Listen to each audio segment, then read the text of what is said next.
Hi folks, in this video we're going to continuing our process of painting the Skaven Plaguemonk, and this time we're going to be focused on all the exposed skin and flesh areas of the Skaven rat.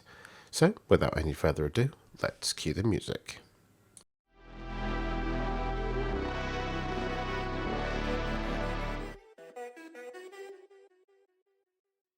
To start out with, we'll be coming in with a base coat of Bugmans Glow from Games Workshop. And I've thinned this down to a nice thin consistency on my palette, looking to get a nice smooth coverage in about 2 or 3 coats of this paint. I've switched down to a size 1 brush here.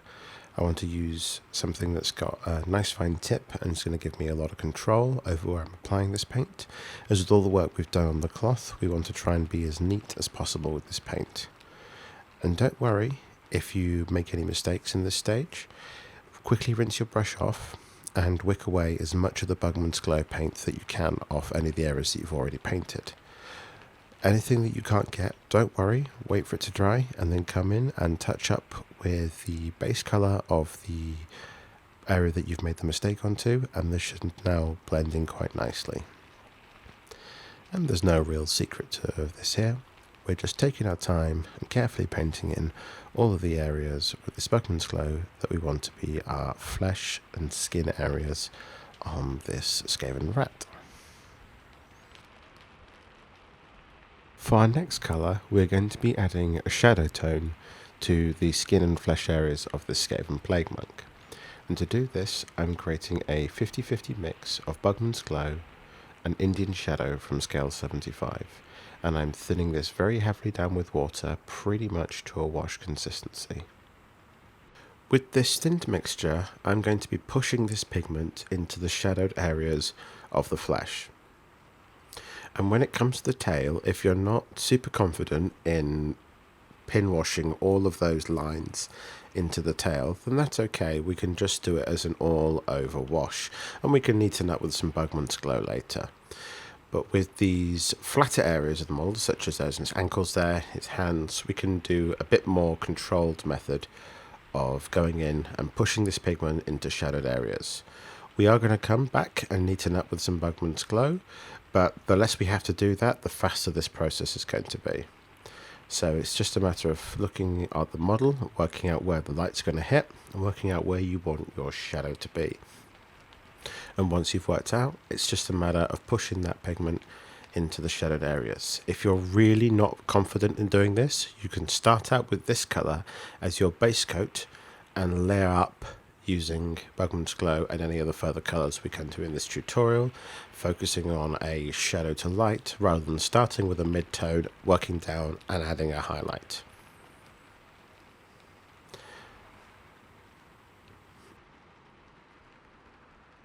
With the shadow now dried, you can really see the difference this makes in allowing the detail to pop on the sculpt. Because I'm a mucky pup and my brush control isn't as neat as it used to be, I'm coming back in with some Bugmans Glow and I'm starting to redefine all the raised areas on this models and anywhere that I may have got a bit overzealous with that shade colour. So here you can see I'm taking a fine tip brush and the paint is not quite as thin down as I would normally do, just to make sure that I have lots of control over it, but still a little bit thin so that it flows off the brush. And I'm picking out all those raised areas with our original Bugmans Glow to really reinforce the fact that the previous colour that we did is a shadow tone. And when it comes to areas such as the hands, the ankles, the feet, stuff like that, you can really use this as your best judgment. If you want to go for a more darker skin tone, you can leave more of that shadow showing, or if you want to go for a more lighter in the end, you can cover up most of it. It's entirely up to you. It's a matter of taste, and I'd recommend actually varying this between your rats so that you get some variance in skin tone and colorations across your army.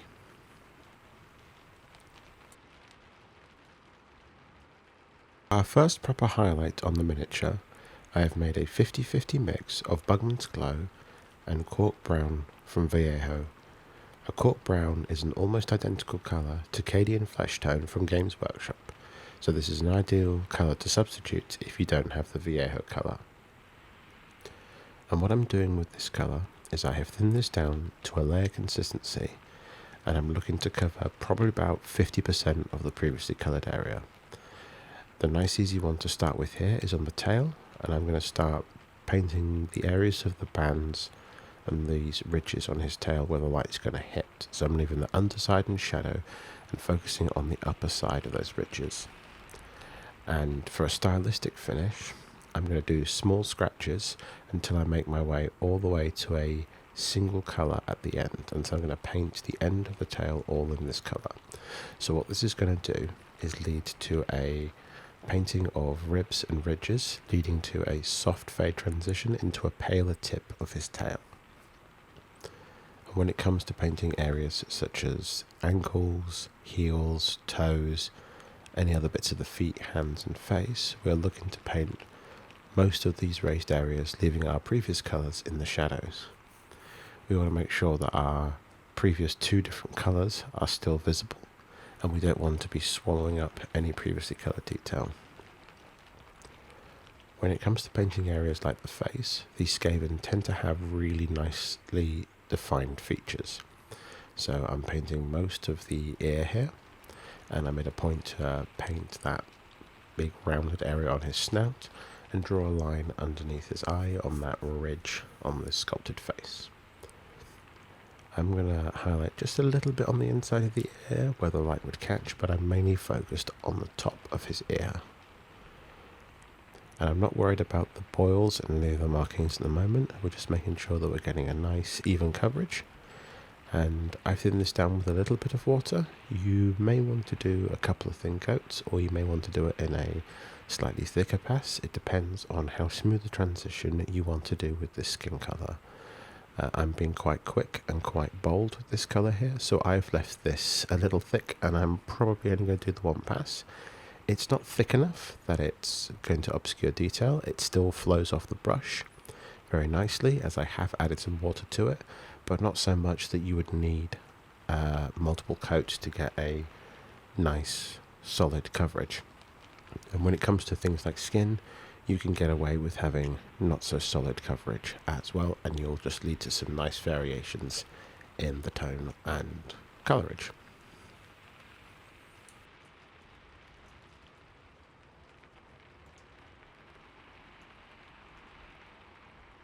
For the next highlight of the skin, I'll be coming in with some pure Cork brown from Vallejo. And with this, I'm being very careful to pick out these ridges and the raised areas of the flat areas on the skin. When it comes to the ridges on these tails, I'm covering about 50% of the previously covered area, looking at where the light is going to hit. And as you can see, this is really starting to build up a nice transition between the colours. Just like in the previous ribbing on this, I'm doing these small scratching motions as these ridges on the tails get closer and closer together, initially going down to a little bit of the tail covered, and eventually I'm going to be painting in that whole tip of the tail in this lighter colour, so we get that nice transition of very bright ended tail going down to much darker at the base, but with still the highlights picked out on the ribbing of the tail.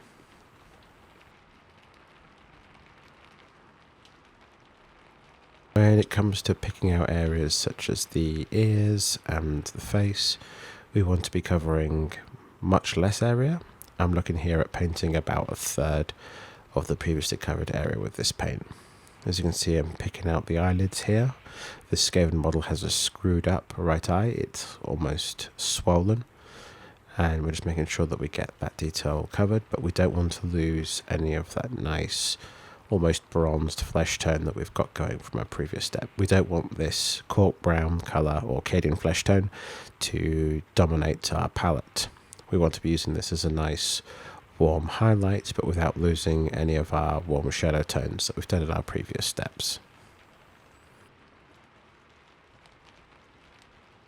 When it comes to painting areas like the hand, I am focused on the upper side of the fingers and making a big point to pick out all the knuckles and joints on the hand to make sure that our focal attention is drawn to these items.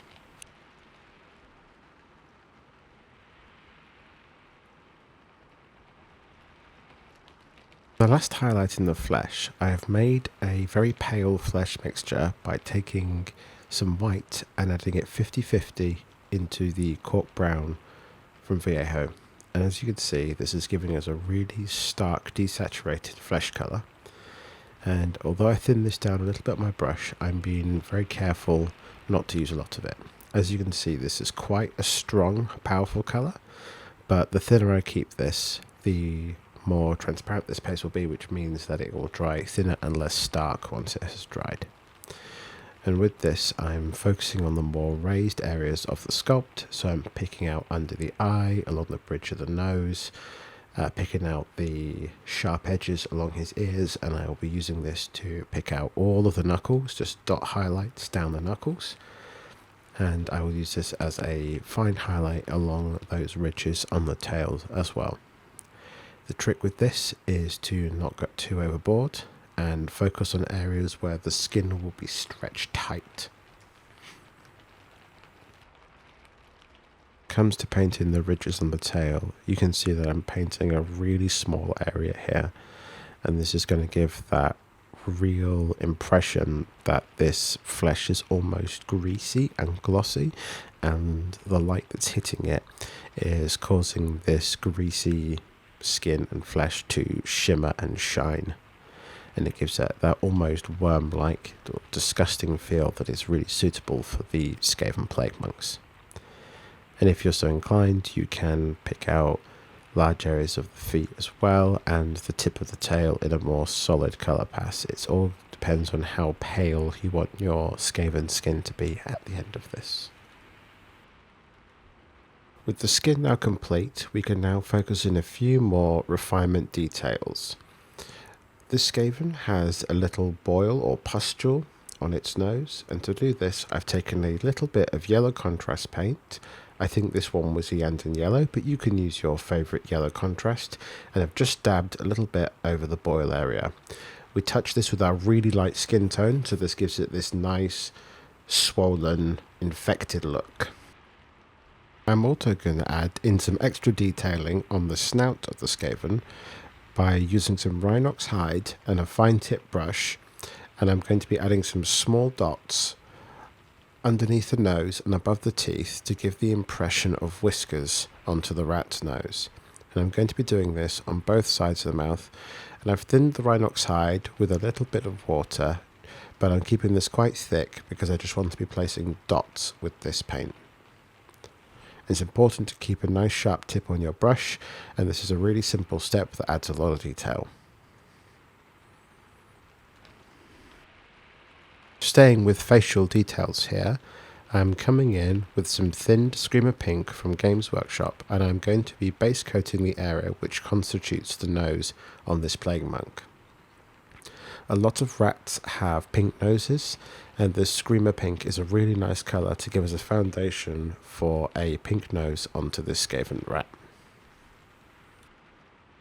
If you want to take the pink nose that extra step, you can give it a Zenithal edge highlight with some pink horror from Games Workshop, just picking out the uppermost areas and the ridge along the bottom of the nose, just so that it stands out with a highlight along our pink Skaven nose. The last facial detail in this video, I'll be coming with some Evil Sunz Scarlet from Games Workshop and just filling in the eye areas on the Skaven miniature. And this particular Plaguemonk, there is the full left eyeball, and there is a thin red line down the middle of his swollen eye. And the reason I've included these steps into this video is that these are all steps that will be neatened up with our flesh tones if we'd make a mistake on the model. And they really help you feel like you've progressed an area of the model once these are complete.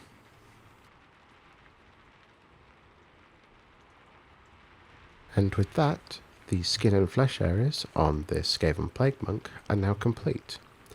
If you like this tutorial, why not consider subscribing? It's free of charge, it helps me out, and you get further tutorials, just like the previous ones in this series, into your YouTube feed. So, until next time folks.